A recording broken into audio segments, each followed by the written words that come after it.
Good morning, dear students. I am Bharti Kathuria Saigil from the SD Vidya School. We are continuing the chapter number 19, excretory products and their elimination. Today, we'll be studying about the working of the urinary system. So let's start.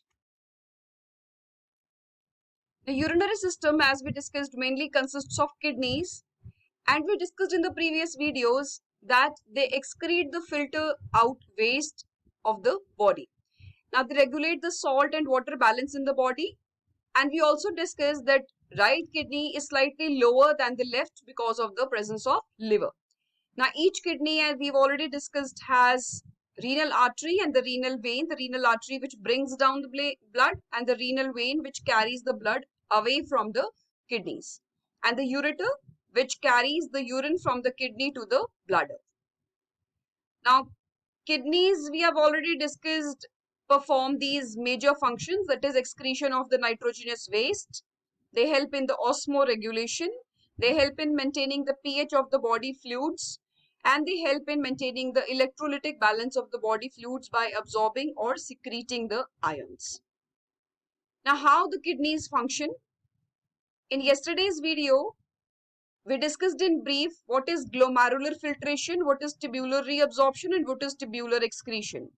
Today, we'll be discussing these points in detail.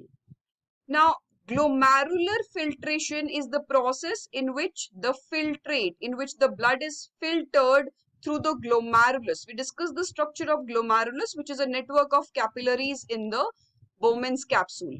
So here, there is filtration of blood in this glomerulus, and the filtrate thus formed if required be. अगर requirement है blood में, body में कमी है आपके blood में water की, तो यहाँ पर होगा reabsorption, और जो चीजें जरूरत की होंगी जैसे ग्लूकोज, अमीनो एसिड्स, उन चीजों का यहाँ पर reabsorption हो जाएगा, और जो waste बनेगा वो फिर वापस आपकी बॉडी में से बाहर excrete out हो जाएगा through urine. ग्लोमेरुलर फिल्ट्रेशन जो है एक पैसिव प्रोसेस है और नॉन सेलेक्टिव है. इसके अंदर किसी भी चीज का सिलेक्शन नहीं हो रहा है. तो कुछ भी, जो भी चीजें, मतलब हम ये कहते हैं कि जो फिल्ट्रेट बनता है at the end of the glomerular filtration, जो फिल्ट्रेट बना है वो एक्चुअली उसकी कॉन्स्टिट्यूशन ऑलमोस्ट हमारे ब्लड प्लाज्मा की जैसी है. बस उसमें से अगर आप प्लाज्मा में से अगर प्रोटीन्स को माइनस कर दें तो मतलब आप, बड़ा सिंपल सी बात है कि यहाँ पर अगर मैं कहूँ कि जो फिल्ट्रेट बन रहा है कि उसकी कॉम्पोजिशन क्या है, सो यहाँ पर कॉम्पोजिशन को याद करने का एक सिंपल सा फॉर्मूला है कि plasma minus proteins is equal to filtrate.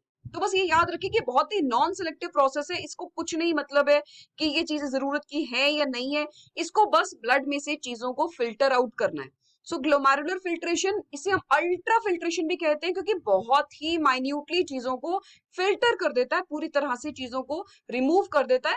तो जितने भी बस ब्लड सेल्स और प्लाज्मा प्रोटीन के अलावा कुछ भी, जो कुछ भी है वो सब कुछ जो है वो फिल्ट्रेट में से बाहर चला जाता है. तो अब यहाँ पर कुछ इसमें यूजफुल सब्सटेंसेस भी निकल जाते हैं, वेस्ट सब्सटेंसेस भी निकल जाते हैं. अब इसके अंदर जो है हमारी, जो हम बात कर रहे हैं ग्लोमेरुलर फिल्ट्रेट की composition as blood without the blood cells and the plasma proteins.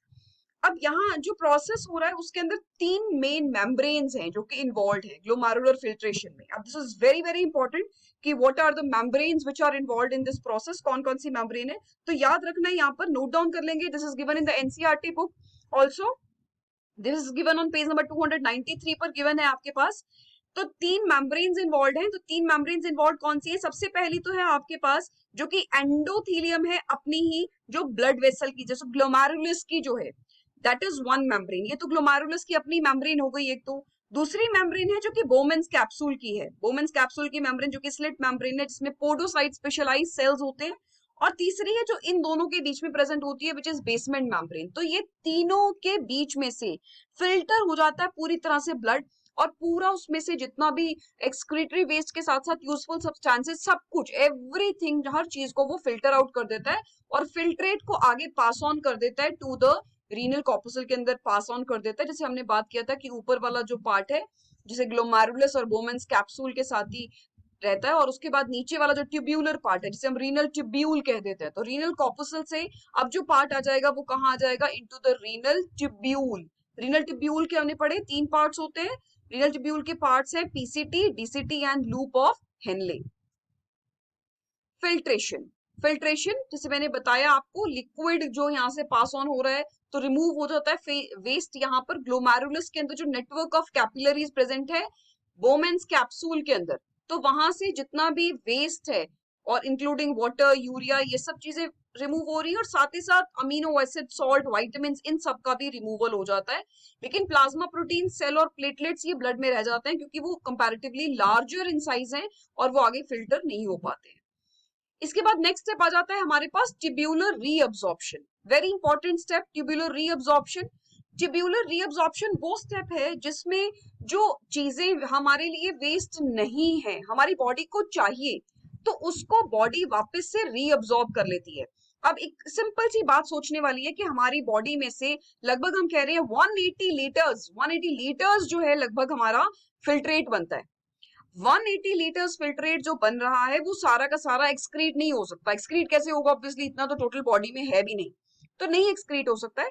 तो एक्चुअली उसका क्या होता है, लगभग आपका 99% जो वाटर और जो जितना भी सॉल्ट है, जितनी भी यूजफुल सब्सटेंसेस है, वो बॉडी क्या कर लेती है, वापस से रीअब्सॉर्ब कर लेती है। तो टोटल यूरिन जो रिमूव होता है वो होता है लगभग 1 से 1.5 लीटर तक, 1 to 1.5 लीटर का हम लोग कहते हैं कि एक नॉर्मल ह्यूमन बीइंग के अंदर ये रिमूवल होता है वेस्ट का। तो इसमें से ज्यादातर जो सारा का सारा सब्सटेंसेस हैं वो फिल्ट्रेट में से रीअब्सॉर्ब हो जाते हैं, और इसी प्रोसेस को हम कहते हैं ट्यूब्यूलर रीअब्सॉर्प्शन। ये प्रोसेस होता है लूप ऑफ हेनले के अंदर, और दो मेन प्रोसेसेस इसमें इन्वॉल्व रहती है। जैसे हमने पढ़ा कि टोटली जितना भी प्रोसेस हो रहा है इन द रीनल कॉर्पसल में, जो प्रोसेस हो रहा था जिसे हम ग्लोमेरुलर फिल्ट्रेशन कहते हैं, या फिर हम कहते हैं उसको, दिस इज कॉल्ड एज ट्यूब्यू, जिसे हम अल्ट्रा फिल्ट्रेशन कहते हैं। तो वो जो प्रोसेस है कंपैरेटिवली नॉन सेलेक्टिव है, उसमें कुछ सिलेक्शन नहीं है, और वो टोटली पैसिव प्रोसेस है, उसमें कोई एनर्जी का यूटिलाइजेशन नहीं है। अब वो किस रेट से हो रहा है आपकी बॉडी के अंदर, that is called as the GFR. तो जीएफआर कहते हैं। तो जीएफआर में जैसे मैंने आपको बताया कि 180 लीटर्स पर डे है, तो लगभग आप मान सकते हैं 125 ml पर मिनट के हिसाब से हमारी बॉडी में फिल्ट्रेट बन रहा है, तो that is called as the GFR. तो वो हमारा जीएफआर है। अब हम बात करें थे ट्यूब्यूलर रीअब्सॉर्प्शन की, तो इसमें दोनों तरह की प्रोसेसेस इन्वॉल्व रहती हैं, active as well as passive, दोनों तरीके से रीअब्सॉर्प्शन होता है सब्सटेंसेस का। अब रीअब्सॉर्प्शन जो हो रहा है, जैसे मैंने आपको बताया 99% जो वाटर है वापस से रीअब्सॉर्ब हो जाएगा। तो बोमेन्स कैप्सूल में से जो जो चीजें यहाँ से जो आपके आर्ट्रियोल के थ्रू यहाँ एंटर कर रही थी, जो अब अफरेंट और ईफरेंट, देखिए इसको याद रखने का ना बड़ा आसान तरीका है। इसको याद रखने का एक सिंपल सा क्या तरीका है कि जो ईफरेंट है, जो लेकर एग्जिट हो रहा है, the one which is exiting is efferent. So E से ई याद रखना है कि इफरेंट वो है जो कि एग्जिट हो रहा है, that is called as the efferent, और जो लेकर आ रहा है that is called as the afferent. तो अफरेंट आर्ट्रियोल यहाँ लेकर आ रहा है ब्लड को, और इफरेंट आर्ट्रियोल जो है वो यहाँ से लेकर जा रहा है। अब मेनली यहाँ पर हो क्या रहा है, बोमेन्स कैप्सूल के अंदर यहाँ पर टोटली सारा अल्ट्रा फिल्ट्रेशन हो रहा है, लेकिन इसके बाद जो फिल्ट्रेट बना है वो कहाँ जा रहा है, this is going to the renal tubule में चला जा रहा है, जहां पर की प्रोसेस होगा जो अभी हमने डिस्कस किया, रीअब्सॉर्प्शन का प्रोसेस होगा, जिसमें से कि मेनली सारे के सारे सब्सटेंसेस को दोबारा से बॉडी वापस से रीअब्सॉर्ब कर लेगी। अब एक्टिव रीअब्सॉर्प्शन, जिसमें कि एनर्जी का यूटिलाइजेशन हो रहा है in the form of ATP. तो एटीपी जो है कैरियर मॉलिक्यूल्स के थ्रू यहाँ पर एक्टिवली चीजों को रीअब्सॉर्ब करती है। कौन कौन सी चीजें रीअब्सॉर्ब कर रही है, मेनली वो रीअब्सॉर्ब कर रही है ग्लूकोज को, अमीनो एसिड्स को, और इसके साथ साथ वाटर सोल्यूबल विटामिन्स को पूरी तरह से रीअब्सॉर्ब कर लेती है। और कुछ कुछ सेलेक्टिव रीअब्सॉर्प्शन होता है सोडियम आयंस को और इवन फैट सोल्यूबल विटामिन्स का। इसके साथ ही जो कैरियर मॉलिक्यूल्स हैं जो कि माइक्रोविलाई पर प्रेजेंट है, they join up with certain molecules from the filtrate के साथ जॉइन अप करते हैं और एक्टिवली ट्रांसपोर्ट करते हैं through the epithelial cells to the blood.